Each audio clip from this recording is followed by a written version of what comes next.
আমার বাবা আমার নামটা জীবনে মুখে নেয় না, রাজি হয় না। আল্লাহ আমার চোখের জ্যোতি খুলি দে, জবানটা আল্লাহ খুলি দে। আল্লাহ তোর কোরআন যাতে আমি হাফেজ হইতে পারি। আল্লাহর কাছে বিনয় ভাবে কান্দে রে, ওই পাগলা আব্দুর রহমান কান্দে। গভীর রাতের কান্দন আল্লাহ পছন্দ করলো। ওই পাগলা আব্দুর রহমানের জবান খুলি দিল। তিনি কয়েকদিনের ভিতরে আব্দুর রহমান আল্লাহর কোরআনটা যেদিন নেয়, চোখের পানি রগত করে সারি কান্দে। হুজুর বলে পড়। ওই দিন আব্দুর রহমান কোরআন হাতি নিয়ে বলে আলিফ লাম মিম। সুবহানাল্লাহ। আব্দুর রহমান বলে আল্লাহ মাওলা তুমি আমার জবান খুলে দাও। আমার আব্বা কোনদিন আমার লালটা মানুষের কাছে নেয় নাই। আমি একটা এত নির্লজ্জ সন্তান। আব্দুর রহমান কোরআন নিল, এক পাড়া দুই পাড়া মুখস্থ হয়ে গেল। ওই স্কুল মাদ্রাসা রমজানের 7 দিন আগে মাদ্রাসা বন্ধ হয়ে যায়। সব বন্ধুরা বেডিং পত্র বান্ধে। আব্দুর রহমান যে বলে ওস্তাদজি আমিও বেডিং বাঁধবো না। না পাগল আব্দুর রহমান, সবাই বাড়ি যাবে, সব ছাত্র রে তোর জন্য ছুটি হবে না কেন?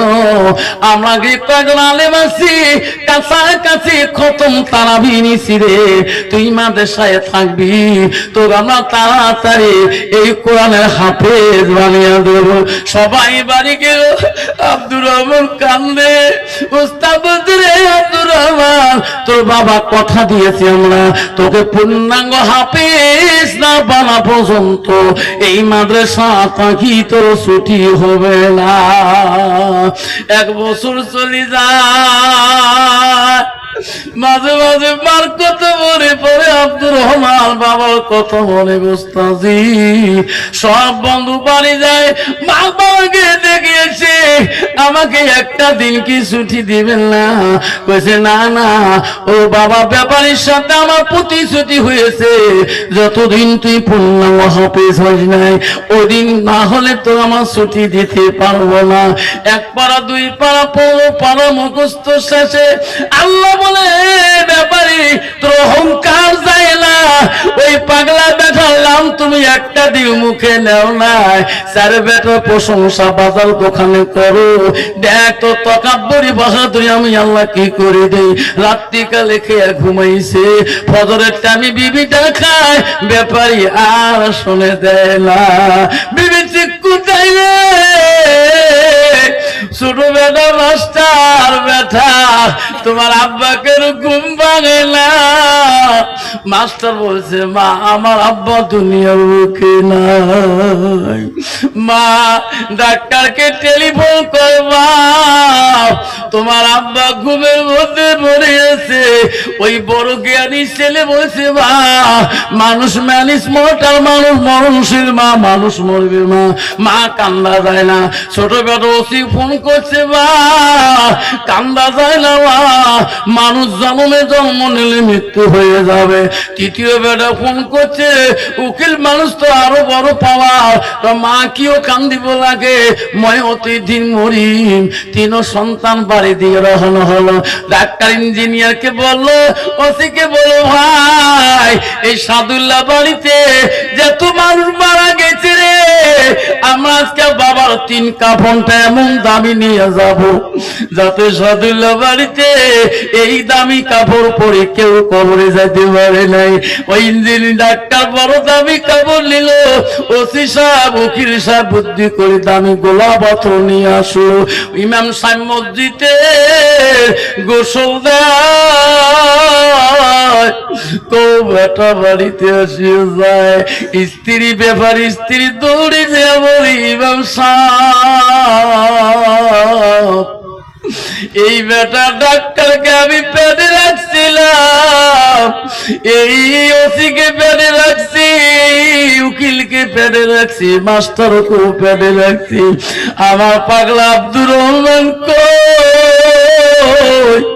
কোন মাদ্রাসা এডমিশন করে গেছে, আমার মালিককে টিকিট আমার দিয়ে যায় নাই।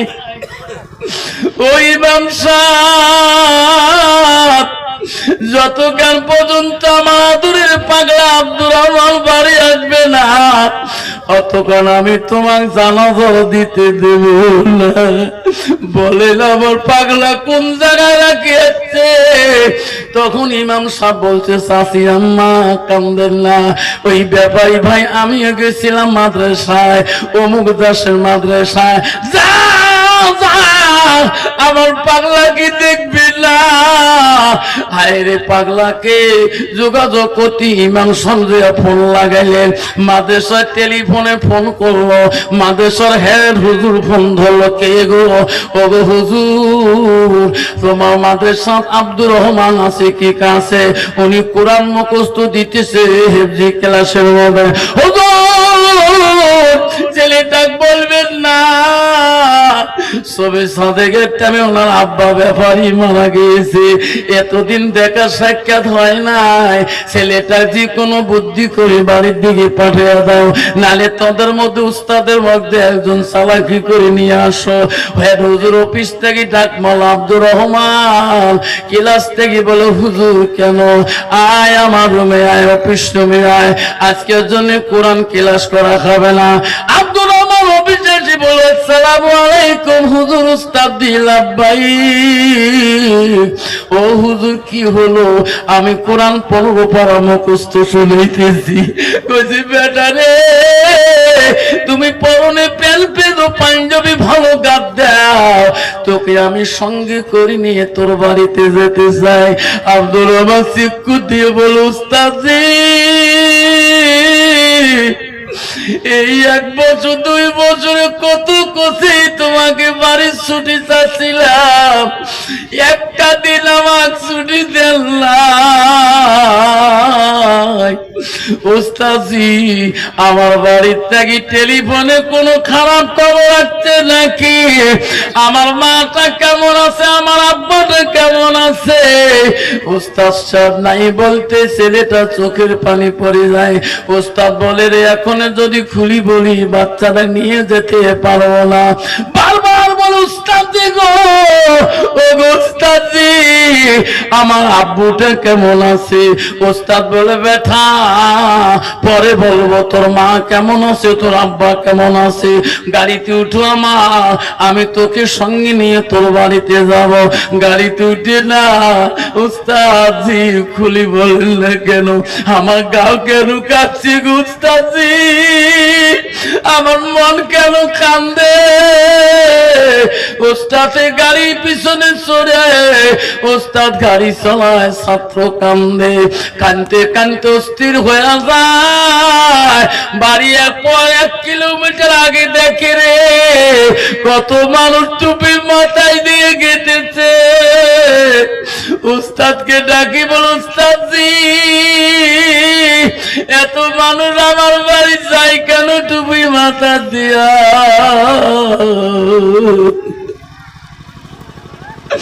উস্তাদ বলছে, বেটারে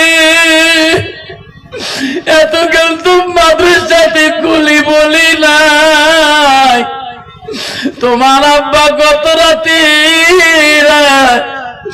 ঘুমের ঘরে ইন্তেকাল হয়েছে। এই মানুষগুলা তোমার বাবার জানাজার শরীক হওয়ার জন্য গাড়ির থেকে লাফ দিয়ে দৌড়ায়, মানুষের ভিড়ের মাঝ দিয়ে দৌড়ে রে। মা এত মানুষ দেখে আমার আদরের আব্দুর রহমান লাইকা, আব্দুর রহমান দূরের থেকে দেখে মা বারান্দায় দাঁড়িয়ে কাঁদতেছে রে। দৌড়ি দৌড়ি আমার পা দুইটা ধরে পড়ে গেল। সোনা মা আমার বাড়িতে এত মানুষের ভিড় কামা, আমার সোনা আব্বু কোথায়? মা বলছে, মালিক রে তোর আব্বা জনমের জিস গোসল দিয়ে রাখছে, দেখ বাড়ির ভিতরে খাটের উপরে ঘুমাইছে। এই ঘুম ভাঙবি না। মার পান শাড়ি দিয়ে দৌড়ি যে খাটের কানি ধরি ডাকে আব্বা। স্যারো বেটার প্রশংসা শুনেছি, আজকে আমি কোরআনের 15 পারা পড়ে আসলাম আব্বা, আমার এক থাকি 15 পারা কোরআন শুনবি না? আব্বা আমি মুখস্থ শুনাতে পারি, শোন। ওদিন তো আব্বার শরীর রে বাবা খাটলি সারি দেয় না, গোসলের খাটলি সারি দেয় না। বড় ছেলে ডাক্তার বলে, ওসি ভাই ইঞ্জিনিয়ার মাস্টার মানুষ হয়ে গেছে, সবাই খারাপ হয়ে যায়। ওসি সাহেব বলে, ডাক্তার রে আব্বা তোর পড়াশোনা ডাক্তারি করাইতে কত লাখ লাখ টাকাও খরচ নষ্ট করেছে, আজকে আব্বা জানাজাটা তুই দে, তুই আমার বড়। ডাক্তার বলতে, ওসি ভাই আব্বা দুনিয়াতে সব বিদ্যা শিখাইলো, আজকে বাবার সামনে দাঁড়ার মতন বিদ্যা আমার কলবে দিলে মুখস্থ নাই রে। ডাক্তার বলে, ওসি তুমি যা। কয়েছে ভাই রে আমি তো ওই সামনে দাঁড়াইতে পারি না, আমি ওসি মানুষ কত কেস ফেস বানাইতে পারি, আজকে বাবার সামনে দাঁড়াইতে পারি না। ওসি উকিল রে তুই দাঁড়াও, তুই জানাজা দে। কয়েছে না আমি পারবো না, আমি কেস বিভিন্ন ধরনের সাজাইতে পারি। লাস্টে বলে, মাস্টার তুই ছোট, তোর জন্য আব্বা কত টাকা ঘুষে মুষে দিয়ে চাকরি নিয়ে দিয়েছে, তুই সামনে দাঁড়া। কয়েছে ভাই রে স্কুলে গেলে সব মানুষ করতে পারি, ডাংমার করতে পারি, বাবার সামনে দাঁড়াইতে আর সক্ষম হয় না। চারো ভাইয়ে পায় না। হাফেজ আব্দুর রহমান লাভ দিয়ে দাঁড়িয়ে বলছে, ভাই তোমরা দাঁড়াইতে পারবেন না, তোরা বাবার কাছে যেতে পারবেন না। আমার বাবা আমার জীবনে কোনদিন মাদ্রাসায় তুই আসি খবর নেয় নাই। আমার লজির মাস্টার আমাকে নিজের সন্তান মনে করে রাখছিল। ভাই ভাই তোমরা সবাই পিছনে যাও। আজকে আমার আব্বা যতটুকু মেহনত করে মাদ্রাসায় নিয়ে গেছে, এইটুক মেহনতের শিক্ষা আবার আব্বা শিখাইছে। আমি আজকে আব্বার সামনে জানাজা দেব, যেরকম সুবহানাল্লাহ। কন্ত বাবা হাজার মুক্তি মৌলানা যদি থাকে, ওই ছেলে হাফেজ যদি সামনে দাঁড়ায়, কেউ বাধা করবে কি? সবাই খুশি হয়ে যাবে রে। আগলা আব্দুর রহমান জানাজা শুরু করে দিল। আল্লাহু আকবার। আব্দুর রহমান কান্দে, আল্লাহ